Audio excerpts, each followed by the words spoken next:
The true power of religion.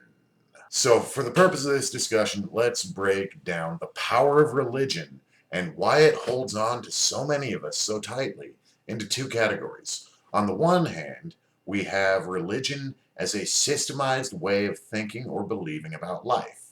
Now, under this category of religion, of course, we have the various forms of Christianity, Judaism, Islam. We also have schools of Buddhism, Hinduism, yogic thinking.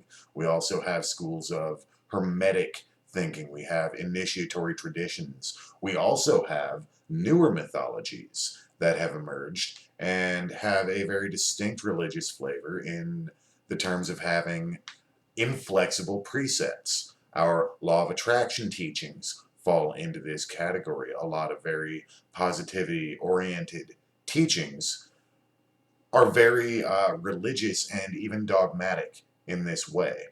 The second category will be a philosophical approach to religious topics, and I'll cover that toward the end of the video.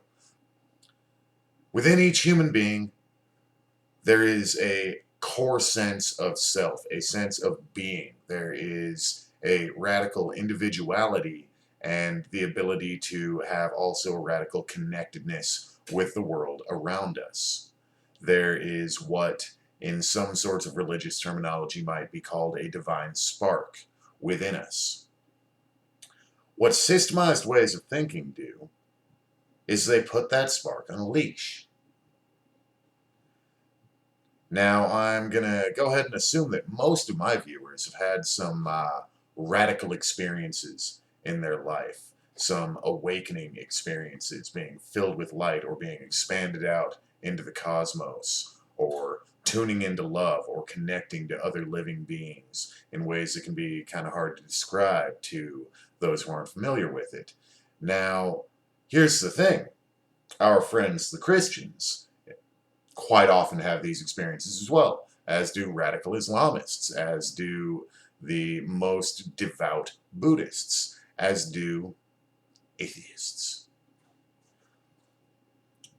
What it boils down to is that we have a conditioned way of thinking that when we are acting in accordance to the way we think we should act, when our emotions are feeling the way we think they should feel, when everything around us is going the way we think it should go, all the gears are firing together, all of our systemized beliefs are completely validated. That opens up our energy. On the flip side, when our conditioned beliefs are not met, when we act in ways that do not fall into accord with the principles of whatever belief system we have, when we feel in ways we're not comfortable with, when we think in ways we're not comfortable with, this sets up a cognitive dissonance. We set our own energy against itself, and this creates the sort of blockages that make ecstatic experience all but impossible to attain. This can happen in so many different ways. It can be because, let's see, you think about something outside of your religious beliefs, or you fulfill a sexual impulse that for whatever reason you believe is dirty. Ooh. This can be anything from a diehard fundamentalist feeling hideously guilty at the act of masturbation. This can be someone of a more love and light perspective who had a purely physical sexual experience. This can be someone who's had a homosexual experience or a bisexual experience or an orgiastic experience who just cannot sync that experience up with what they believe their sexuality should be all about. And so the dissonance between what their personality and physiology brought out of them and what their belief system says about it just short circuits the energy. It does. The same thing can happen when we are hitting different types of economic circumstances, or when we find ourselves in a social setting that our beliefs say, I can't get along with these people. They're conservatives, or they're those bleeding heart liberals, or they're not intellectual enough for me, or they're just ignorant, or they engage in these types of hobbies that I think are shallow and empty. And because you have a belief, a diehard belief, a hierarchical structure of the value of experiences, any experiences which fall low in that hierarchy, you shut yourself off from the light. Ancient religions, ancient priesthoods, and kings, ooh man, they figured this out and they mastered it. They created belief systems that were so full of contradiction and so restrictive that anybody, especially indoctrinated into that belief system from childhood, but really anybody in that belief system, would be faced almost every waking moment of their lives with dissonance between what their life was and what the belief system taught them it should be. So why do people hold on to these religions? Because every once in a blue moon, they have an experience that lines up perfectly with the belief system. They get to have their experience of first confession, and oh, the light just dawns on them. And that experience, it rewires them. And now they've learned that because of their religion, because they went through the ritual of their religion, or because at that moment everything synced up perfectly with what the belief said, that they get to experience ecstasy. Now they associate the ecstatic experience with the belief structure. And as soon as they associate, as soon as you associate your ecstatic belief, your ecstatic experience with a belief structure, you just put the leash on yourself. You have taught yourself to think that acknowledging certain facets of reality is inherently disconnecting you from spirit. Now,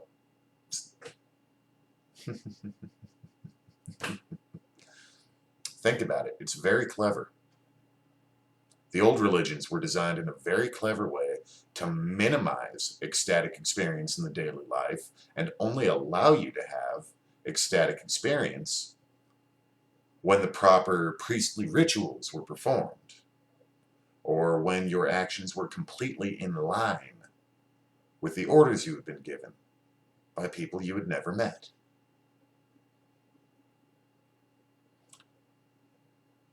That's the definition of religion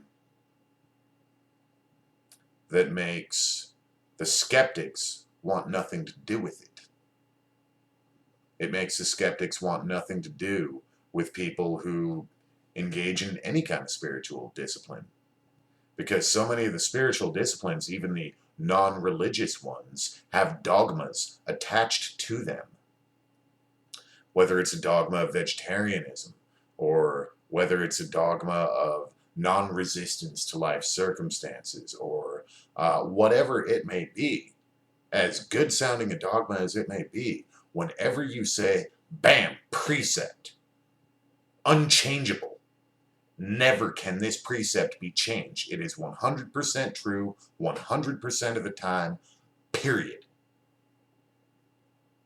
As soon as you accept that, what you've really accepted is that everything in life which does not conform to that, every experience you have which does not conform to that, is inherently not divine, not ecstatic. You can't be connected when anything else is going on. But guess what? The universe is made of infinite potentialities. All sorts of other shit's going to be going on all the time. So whatever belief it is,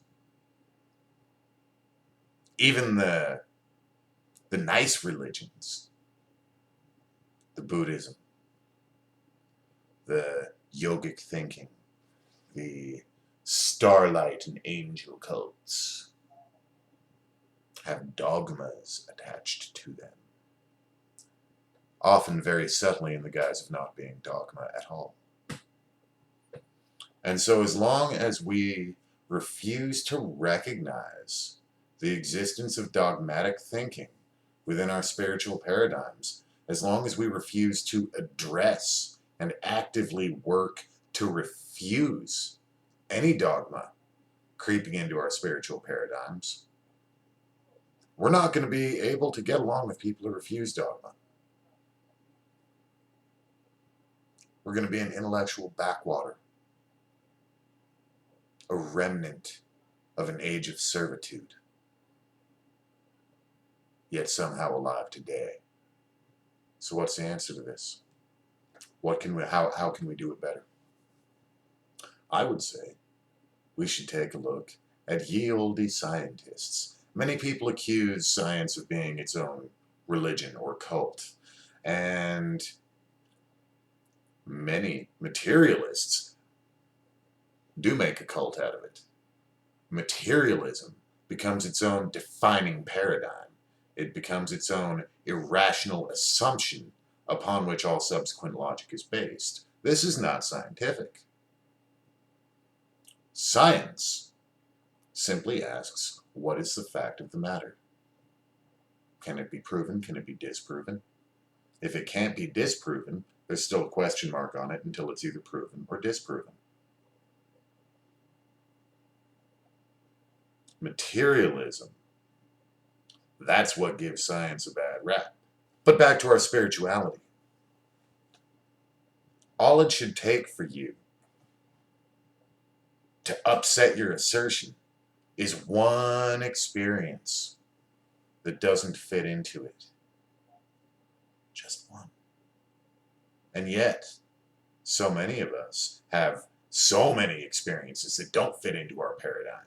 We pick a paradigm, and for a huge percentage of our lives, we're distraught and disconnected because life isn't fitting in. It's not fitting into the new box. The new box is the one that's supposed to make me free.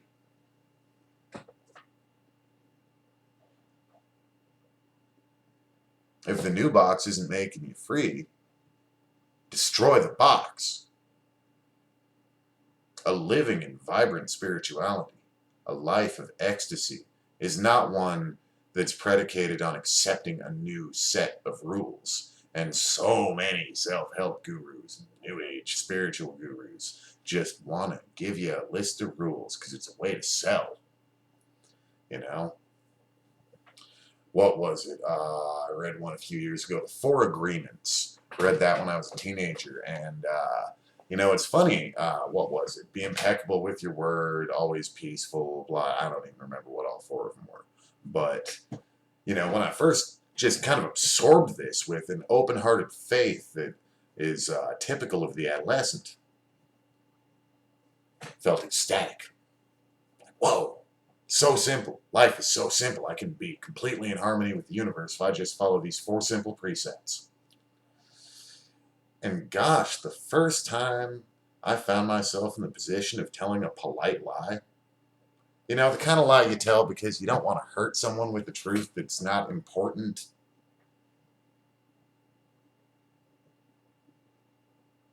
Man, that fucked my energy up because it didn't fit with the new 4 commandments I had accepted. Was it those 4 commandments that made that guy open to the light? Was he living in ecstasy all the time at all?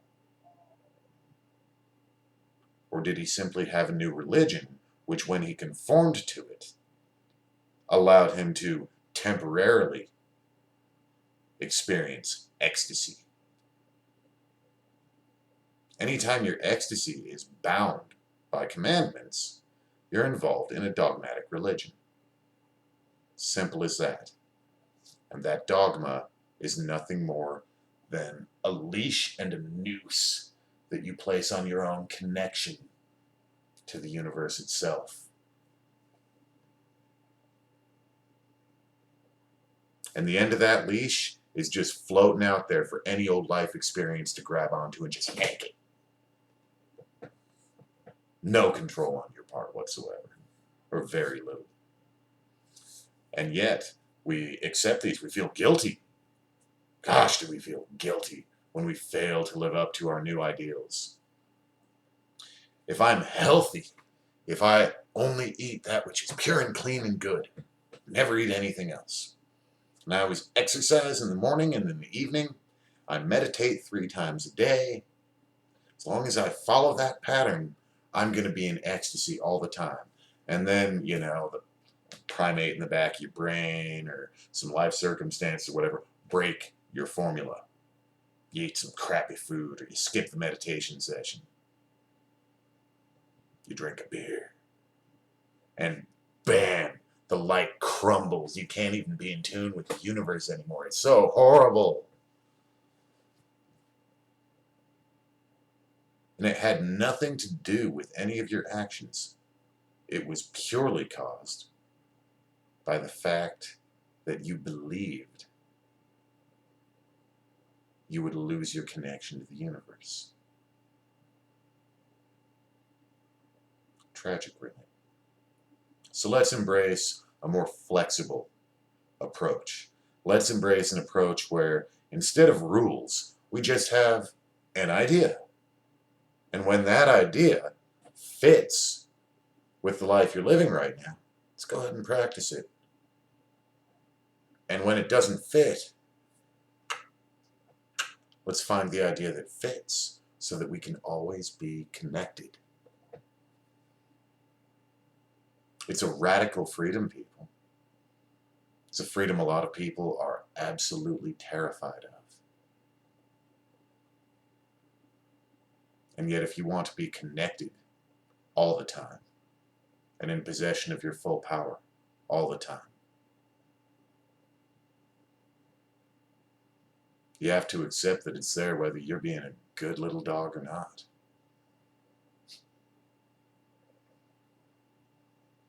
With that, my friends, I wish you many blessings, love, prosperity, abundance, happiness, fun, freedom, and infinite light. Blessed be.